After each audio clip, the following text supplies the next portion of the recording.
Morning, my brothers and sisters. Welcome to episode number 178 in the book of Genesis. Today is about Egypt incubating Israel. So what we're going to see today is Israel is going to implant itself inside Egypt and grow and prosper for hundreds of years. Now, to get there, Jacob has to go all in. He goes in with every person that is his whole family, every the dollar in possession that he has, and every remaining second of his life goes into Egypt. So in a sense, he invests in Egypt. So it's Israel the person and Israel the nation are going to implant themselves into Egypt. So why is that? Well, Israel is eventually going to be a blessing to the whole world, and it needs to incubate and grow.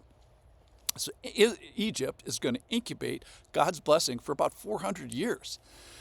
So here's the scripture. It's from Genesis chapter 46. I'm going to start in verse 28. It's going to talk about Jacob here.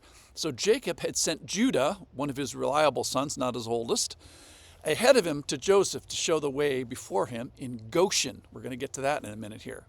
And they came to the land of Goshen. Then Joseph prepared his chariot. So Judah goes ahead, gets Joseph, and Joseph meets them in Goshen riding his chariot. And he went up to meet Israel, his father, in Goshen. He presented himself to him, he fell on his neck, and he wept on his neck a good while. Israel said to Joseph, "Now let me die, since I have seen your face, and I know that you are still alive." So what we're seeing here is the nation of Israel, which is about a bus and a half worth of people, 70 people. They go south from Israel to Egypt, to northern Egypt actually, not that far, maybe 150 miles, 100 miles. And the old man Jacob, it says that they carried him. So he's old, he's 130 years old, and they're traveling at the speed of old man, so they probably have to make a lot of potty stops. So he sends Judah ahead and says, "I'm coming. Go get Joseph." And then Joseph meets them in the land of Goshen. So Joseph does this by jumping in his chariot, and then when they meet, Joseph falls on his neck and he weeps a good while. It's the most emotional part of the story today. So Joseph has been gone for 20 years. He's been dead, as far as Jacob knows, for 20 years. And then suddenly, one day, the brothers come back and say, "Nope, we lied. He's not really dead. And we've been visiting him down in Egypt." So Joseph knew all along that he wasn't dead, but Jacob did not know that he wasn't dead. So in a sense, his life is restored in Jacob's mind.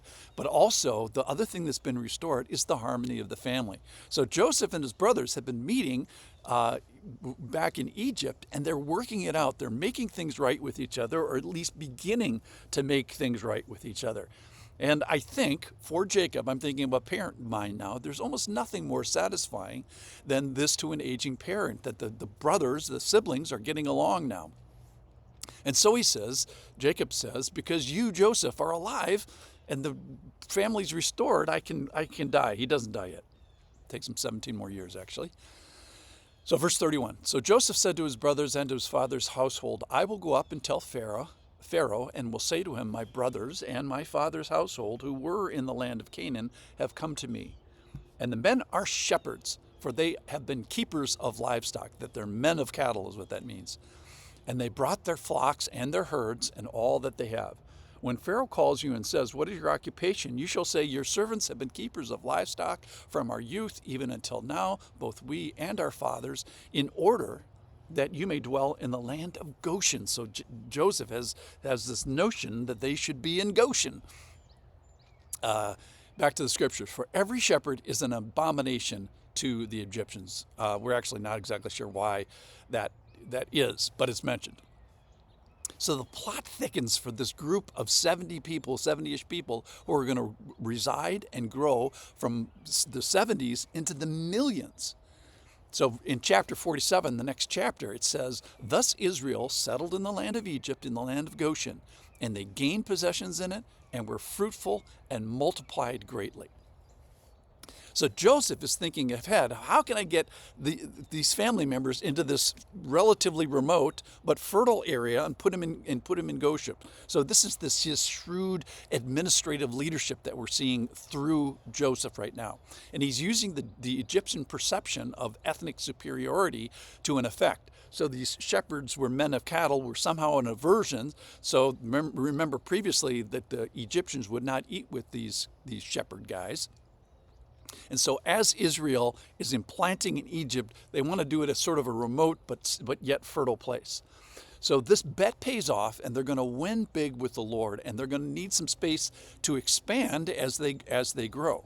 So they go to Goshen, which they think is the eastern half. If you look from space and you see the Nile Delta, sort of the eastern half of that is what they think is Goshen, and it's thought to be the best part of the land. And if you look from space now, it's one of the only green parts. You know, the Nile River is green in Egypt, and the Nile Delta is green, and that's really about it.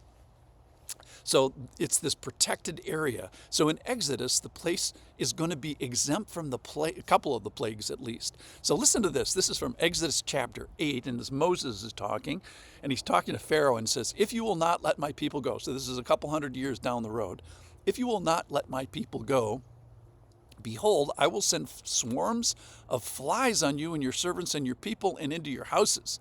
But on that day I will set apart the land of Goshen, where my people dwell, so that no swarms of flies shall be there, that you may know that I am the Lord in the midst of the earth. Thus I will put a division between my people and your people. So, hey Israel, you're going to be there for about 400 years, so you best get comfy. Couple hundred of it you're going to be free, couple hundred of it you're going to be slaves. And job one is to feed this nation. Job two is to grow this nation. And both are going to be done by planting it in an area where they thrive, which is Goshen. So some of this will be just plain prospering and gain and multiplication.